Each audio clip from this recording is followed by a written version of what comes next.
ஓம் நம சிவாய.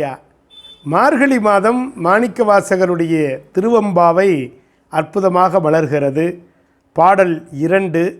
பாசம் பரஞ்சோதிக்கு என்பாய் இராப்பகல் நாம் பேசும் போதெப்போது இப்போதார் அமளிக்கே நேசமும் வைத்தனையோ நேரிழையாய் நேரிழையில் சீச்சி இவையும் சிலவோ விளையாடி ஏசும் இடம் ஈதோ விண்ணோர்கள் ஏத்துதற்கு கூசும் மலர்பாதம் தந்தருள வந்தருளும் தேசன் சிவலோகன் தில்லை சிற்றம்பலத்துள் ஈசனாருக்கு அன்பர் யாம் ஆரேலோர் எம்பாவாய். தேவலோகத்திலே சிவ பவனி என்பது கிடையாது. அவர்கள் சிவனை காண வேண்டுமானால் தவம் முதலான கடும் பயிற்சிகளை மேற்கொள்ள வேண்டும். ஆனால் இறைவன் நம்மை நோக்கி வருகிறான். ஆண்டுதோறும் திருவிழா வைத்து எல்லாம் வல்ல இறைவன் நம்முடைய வாசல் தேடி வருகிறார்.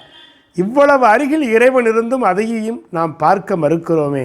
அருமையான அணிகலன்களை அணிந்த தோழியே, ராப்பகலாக எங்களோடு அமர்ந்து பேசும்போது ஜோதி வடிவான அண்ணாமலையார் மீது நான் கொண்ட பாசம் அளவிடற்கு அரியது என்று வீரம் பேசுகிறாய்.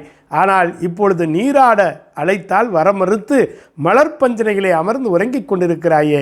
சீச்சி, இது என்ன பேச்சு? ஏதோ கண்ணை ஏர்ந்து விட்டேன் என்பதற்காக என்னை இப்படியா கேலி பேசுவது? கண்களை கூசச் செய்யும் பிரகாசமான திருவடிகளை கொண்ட சிவபெருமானை வழிபட தேவர்களே முயற்சிக்கும் போது நான் அதை விட்டு விடுவேனா?